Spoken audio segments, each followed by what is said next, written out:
class 6 কৰি চাওঁ আহা 6.8 question number 1 এটা টেনোগ্ৰামৰ অঙ্কন কৰা আৰু ইয়াক 7টা টুকুৰাত ভাগ কৰি তলত দিয়াখিনি বিচাৰি উলিওৱা এইটোক আমি চাইকিনি উলিয়াব লাগিব আমি কেনেকৈ উলিয়াম চাওঁ আহা question number 1 ৰ সমাধান ধৰা হল আটাইতকৈ সৰু বৰ্গক্ষেত্ৰৰ টুকুৰা ই কালিটো 1 বৰ্গ একক হ'ব c = 1 এটো d = f = g = a = 4 b = 4 হ'ব এতেকে গোটেই ডাঙৰ বৰ্গটোৰ কালি মুঠ কালি = এই সবটো প্লাস কৰিলে কিমান হ'ব 16 বৰ্গ একক হ'ব question number a কেইটা টুকুৰাৰ কালি সমান হ'ব এটো হ'ব তিনটা টুকুৰাৰ কালি সমান হ'ব a আৰু b a = b হ'ব d = f = g হ'ব c = হৈছে 1 1 আছে d আৰু f d f g to 2 2 আৰু a আৰু b to 4 4 আছে question number b c বা ই আকৃতিৰ তুলনাত d আকৃতি কিমান ডাঙৰ হ'ব এটো দুগুণ ডাঙৰ হয় d * 2 d = 2 * c হ'ব b question number b c বা ই আকৃতিৰ তুলনাত d আকৃতি কিমান গুণ ডাঙৰ হ'ব এটো হ'ব এটো আকৃতি d আৰু f ৰ কালি সমান এটো f ৰ কালিটো সমান হ'ব তাৰপিছত question number d to d আকৃতি g আৰু f ৰ কালি তুলনাটো কিমান হ'ব এটো হ'ব আকৃতি g আৰু f ৰ কালি সমান হ'ব তাৰপিছত question number e আকৃতি a আৰু b ৰ কালি তুলনা কৰা এটো কি হ'ব আকৃতি a আৰু b এটো হ'ব a আৰু b ৰ কালি সমান হ'ব তাৰপিছত f2 এটো f2 c আকৃতিৰ তুলনা a আকৃতিৰ কালি কিমান হ'ব এটো হ'ব 4 গুণ হয় 4 * c হ'ব তাৰপিছত question number g ই আকৃতিৰ কালিৰ তুলনা 8টা টুকুৰা গঠিত ডাঙৰ বৰ্গটোৰ কালি কিমান হ'ব এটো হ'ব ডাঙৰ বৰ্গটোৰ কালিটো কিমান হ'ব 16 গুণ হ'ব g2 তাৰপিছত h2 এই 7টা টুকুৰা সজাই এটা আয়ত গঠন কৰা এই আয়তটোৰ কালি ই আকৃতি কালিৰ তুলনা কিমান হ'ব এটো h2 কি হ'ব 16 গুণ হ'ব এটো 16 গুণ হ'ব তাৰপিছত i2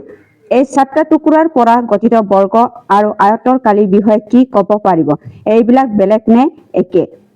question number i2 বৰ্গ আৰু আয়তৰ দুয়োটাৰ কালি একে ইহঁতৰ বেলেগ বেলেগ নহয় question number 2 এটা বৰ্গ বাহুৰ দৈৰ্ঘ্য 6 cm বৰ্গটোৰ ভিতৰৰ প্ৰতিটো বাহুৰ পৰা 1 cm দূৰত্ব একেডালে ৰেখা অঙ্কন কৰা আৰু ভিতৰৰ গঠিত ডাঙৰ বৰ্গটোৰ কালি নিৰ্ণয় কৰা আমি ডাঙৰ বৰ্গটোৰ কালি নিৰ্ণয় কৰিব লাগিব আমি কেনেকৈ কৰিম চাওঁ আহা এটো question number 2 বাহিৰৰ বৰ্গটোৰ কালি কিমান হ'ব বাহিৰৰ বৰ্গটো কিমান 6 cm হ'ব ভিতৰত গঠিত নতুন বৰ্গটোৰ প্ৰতিটো দিশৰ পৰা আমি 1 cm কমি যাম এটো হ'ব বৰ্গটো এনেকা হ'ব এটো তাৰপিছত এটো তাৰপিছত এটোৰ পৰা 1 cm কমাম এটোৰ পৰা 1 এটোৰ পৰা 1 এটোৰ পৰা এটোলৈ কিমান per centimeter হ'ব এটো per centimeter হয় গতিকে ভিতৰৰ বৰ্গটোৰ বাহুৰ দৈৰ্ঘ্য কিমান হ'ব ইয়া 6 - 1 - 1 হ'ব এটোৰ পৰা এটো মাইনাস কৰিলে কিমান হ'ব 4 হ'ব 4 স্কয়াৰ হ'ব 4 ক স্কয়াৰ কৰিলে কিমান হ'ব 16 centimeter স্কয়াৰ হ'ব এটোৱে হ'ব এনসাৰটো তাৰপিছত question number 3 আঠ আকৃতি কেলপটাৰৰ এখনৰ দৈৰ্ঘ্য আৰু প্ৰস্থ ক্ৰমে 60 মিটাৰ আৰু 45 মিটাৰ এজন খেলুৱৈয়ে কেলপটাৰখনৰ চাৰিওফালে 12 বাৰ দৌৰিছে তেনে তেও কিমান দূৰত্ব অতিক্ৰম কৰিলে নিৰ্ণয় কৰা question number 3 দিয়া আছে দৈৰ্ঘ্য ইকুয়াল টু কিমান হ'ব 60 সেন্টিমিটাৰ হ'ব প্ৰস্থ ইকুয়াল টু 45 মিটাৰ হ'ব কেলপটাৰখনৰ পৰিসীমা 2 * দৈৰ্ঘ্য * প্ৰস্থ হ'ব তাৰপিছত 2 * দৈৰ্ঘ্যটো 60 প্লাস প্ৰস্থটো 45 হ'ব 2 * এই দুটাটো প্লাস কৰিলে কিমান হ'ব 105 হ'ব তাৰপিছত এটো আৰু এটো পূৰণ কৰিলে 210 মিটাৰ হ'ব এটো খেলুৱৈজনে 1 বাৰ দৌৰিলে অতিক্ৰম কৰা দূৰত্বটো কিমান হ'ব 12 হ'ব 12 আৰু 12 টো পূৰণ কৰিলে 12 হ'ব 12 বাৰ দৌৰিলে অতিক্ৰম কৰা দূৰত্ব মুঠ সময়টো কিমান হ'ব 210 * 12 পূৰণ কৰিলে কিমান হ'ব এটো 21 আৰু 12 টো 2 * 2 2 * 2 = 4 1 * 1 5 হ'ব 2 * 1 2 এটো 0 এটা আছে 2520 ইয়াত কি হ'ব মিটাৰ হ'ব এটোৱে হ'ব এনসাৰটো question number 4 34 cm দৈৰ্ঘ্য আৰু 23 cm প্ৰস্থ ফটো এখনৰ ফ্ৰেম লগাবলৈ কিমান দৈৰ্ঘ্য কাটৰ পত্ৰিতৰ প্ৰয়োজন হ'ব question number 4 ফটো এখনৰ ফ্ৰেমৰ দৈৰ্ঘ্যটো কিমান হ'ব ফটো এখনৰ ফ্ৰেমৰ দৈৰ্ঘ্যটো 34 cm হ'ব ফটো এখনৰ ফ্ৰেমৰ প্ৰস্থটো কিমান হ'ব 23 cm হ'ব কাটৰ পত্ৰিতৰ পৰিসীমাটো কিমান হ'ব 2 * 34 প্লাস 23 হ'ব তাৰপিছত 2 ইনটু এই দুইটাটো প্লাস কৰিলে কিমান হ'ব 57 হ'ব তাৰপিছত 7 দুগুণ 14 4 হ'ব 5 দুগুণ 10 10 আৰু 1 এ প্লাস কৰিলে 11 সেন্টিমিটাৰ হ'ব এইটোৱে হ'ব এনসাৰটো কুৱেশ্যন নম্বৰ 5 এডাল তাৰৰ 42 সেন্টিমিটাৰ দীঘল যদি তাঁৰডালৰ আয়ত গঠন কৰিবলৈ ব্যৱহাৰ কৰা হয় তেন্তে আয়তটোৰ সম্ভাৱ্য দৈৰ্ঘ্য আৰু প্ৰস্থ কিমান হ'ব লগতে গঠন হোৱা আয়তবোৰ কিমান কালি নিৰ্ণয় কৰা কুৱেশ্যন নম্বৰ 5 দিয়া আছে আয়তটোৰ পৰিসীমা তাঁৰডালৰ মুঠ দৈৰ্ঘ্যটো কিমান হ'ব 21 এটো কিমান হ'ব আয়তৰ তাঁৰডালৰ মুঠ দৈৰ্ঘ্য ইকুৱেল টু কিমান হ'ব দৈৰ্ঘ্যটো কিমান দিয়া আছে 42 সেন্টিমিটাৰ হ'ব এটো 42 সেন্টিমিটাৰ হয় 42 সেন্টিমিটাৰ হয় আমি জানো যে পৰিসীমা ইকুৱেল টু 2 ইনটু দৈৰ্ঘ্য প্লাস প্ৰস্থ পৰিসীমাটো কিমান দিয়া আছে 42 হ'ব তাৰপিছত এটো 42 লগত 2 টো কেইবাৰ যাব 21 বাৰ যাব দৈৰ্ঘ্য প্লাস প্ৰস্থ ইকুৱেল টু 21 সেন্টিমিটাৰ হ'ব এটাকে দৈৰ্ঘ্য ইকুৱেল টু আমি দৈৰ্ঘ্যটো কিমান দিব লাগিব এতিয়া আমি দৈৰ্ঘ্য ইকুৱেল টু 12 দিলে প্ৰস্থ ইকুৱেল টু 9 দিব লাগিব এতিয়া পৰিসীমা ইকুৱেল টু এটো পৰিসীমা ইকুৱেল টু কিমান হ'ব পৰিসীমা ইকুৱেল টু এটো 12 ইনটু 9 টো পূৰণ কৰিলে কিমান হ'ব 108 হ'ব তাৰপিছত দৈৰ্ঘ্যটো কিমান দিব লাগিব দৈৰ্ঘ্য ইকুৱেল টু 11 দিলে প্ৰস্থ ইকুৱেল টু কিমান দিব লাগিব 10 দিব লাগিব 11 আৰু এটো 11 ইনটু 10 টো পূৰণ কৰিলে কিমান হ'ব 110 সেন্টিমিটাৰ হ'ব এইটোৱে হ'ব এনসাৰটো কুৱেশ্যন নম্বৰ 6 150 মিটাৰ বাহু বৰ্গ আকৃতি উদ্ধৰণ একনৰ প্ৰতি মিটাৰৰ 25 টকা হাৰতে চাৰিওকাষে বেৰ দিয়া খৰচ নিৰ্ণয় কৰা এইটো হ'ব কুৱেশ্যন নম্বৰ 6 টো দিয়া আছে বৰ্গ আকৃতি উদ্ধৰণৰ পৰিসীমাটো বাহু 4 ইনটু বাহু হ'ব বৰ্গ আকৃতি উদ্ধৰণৰ পৰিসীমাটো কিমান হ'ব 4 ইনটু এটো পৰিসীমা ইকুৱেল টু কিমান হ'ব সৰি উদ্ধৰণৰ বৰ্গ আকৃতি উদ্ধৰণৰ বাহুটো কিমান দিয়া আছে বাহু আছিলে এটো বাহু ইকুৱেল টু 150 মিটাৰ হ'ব বৰ্গ আকৃতি উদ্ধৰণৰ পৰিসীমাটো ইয়াত কি হ'ব বাহু হ'ব তাৰপিছত 4 ইনটু বাহুৰ মানটো কিমান দিয়া আছে 150 হ'ব এই দুইটাটো পূৰণ কৰিলে কিমান হ'ব 600 হ'ব 4 15 60 0 আছে 0 1 মিটাৰ বেৰ দিয়া খৰচটো কিমান হ'ব 1 মিটাৰ বেৰ দিয়া খৰচটো কিমান দিয়া আছে এটো 600 টকা হ'ব মুঠ খৰচটো কিমান হ'ব এতিয়া 1 মিটাৰ হ'ব এতিয়া ইয়াত কি হ'ব 25 মিটাৰত এটো প্ৰতি মিটাৰত এটো সৰি প্ৰতি মিটাৰত বেৰত কিমান বেৰ দিয়া খৰচটো কিমান হ'ব বেৰ দিয়া খৰচ ইকুৱেল টু কিমান দিয়া আছে 25 টকা হ'ব মুঠ খৰচটো 600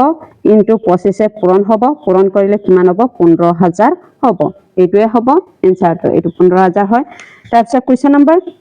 7 180 মিটাৰ দৈৰ্ঘ্য আৰু 145 মিটাৰ প্ৰস্থ আয়ত আকৃতি উদ্ধৰণ একনৰ প্ৰতি মিটাৰ 24 টকা হাৰত বেৰ দিয়া খৰচ নিৰ্ণয় কৰা কুৱেশ্যন নম্বৰ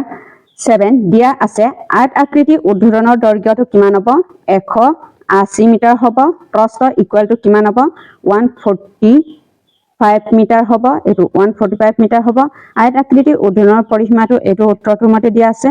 এতিয়া ইয়াত 2 ইনটু দৈৰ্ঘ্যটো কিমান হ'ব 180 প্ৰস্থটো 145 হ'ব তাৰপিছত 2 ইনটু এই দুইটাটো প্লাস কৰিলে কিমান হ'ব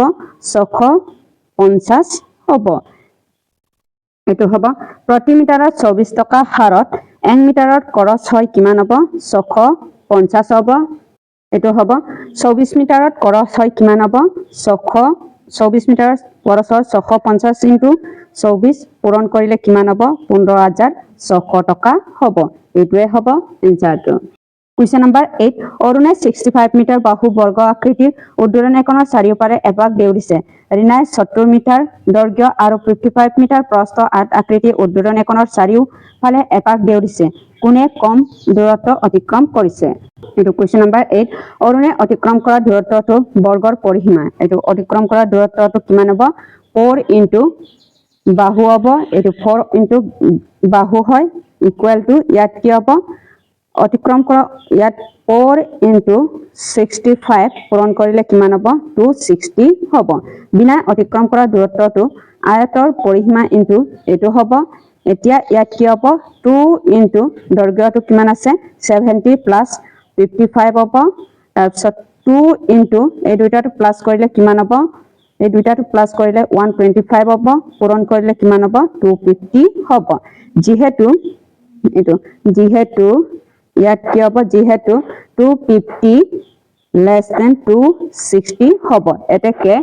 এইটো ৰিনাই কম দূৰত্ব অতিক্ৰম কৰিছে কুৱেশ্যন নম্বৰ 9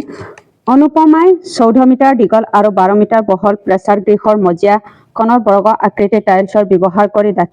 দাকিব বিচাৰিছে যদি প্ৰতিটো বৰ্গ আকৃতিৰ টাইলছৰ বাহু 2 মিটাৰ হয় তেন্তে প্ৰেছাৰ গৃহৰ মজিয়া কোণত দাকিবলৈ প্ৰয়োজন হোৱা টাইলছৰ সংখ্যা নিৰ্ণয় কৰা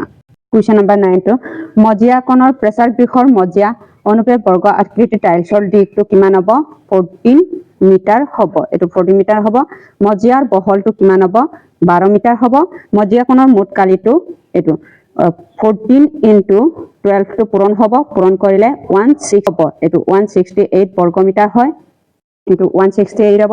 এটা বৰ্গ আকৃতিৰ টাইলছৰ বাহুটো কিমান হ'ব 2 মিটাৰ হয় এটা টাইলছৰ কালিটো কিমান হ'ব 2 into 2 2 দুগুণ 4 4 বৰ্গ মিটাৰ হয় এটো 4 বৰ্গ মিটাৰ হয় প্ৰয়োজনীয় টাইলছৰ সংখ্যাটো কিমান হ'ব 168 ৰ লগত এটো 4 টো হৰণ কৰিব লাগিব হৰণ কৰিলে কিমান বাৰ যাব 42 বাৰ যাব ইকুৱেল টু কিমান হ'ব 42 টা হ'ব প্ৰেকাৰ গৃহৰ মজিয়া কোণৰ দাকিবৰ বাবে ইয়াত কিমান হ'ব 42 টা টাইলছৰ প্ৰয়োজন হ'ব এইটোৱে হ'ব এনসাৰটো কুৱেশ্যন নম্বৰ 11 11 মিটাৰ দীঘল আৰু 6 মিটাৰ বহল মাটি এডুকুৰাৰ ফুল ৰুবৰ কাৰণে 2 মিটাৰ দীঘল বৰ্গ আকাৰৰ 6 ডুকৰ মাটি চহোৱা হৈছে বাকি টকা মাটিখিনিৰ কালি কিমান কুৱেশ্যন নম্বৰ 11 টো এটো হ'ব মাটি টুকুৰাৰ ৰূপটো কিমান হ'ব 11 মিটাৰ হ'ব মাটি টুকুৰাৰ বহলটো কিমান হ'ব 6 মিটাৰ হ'ব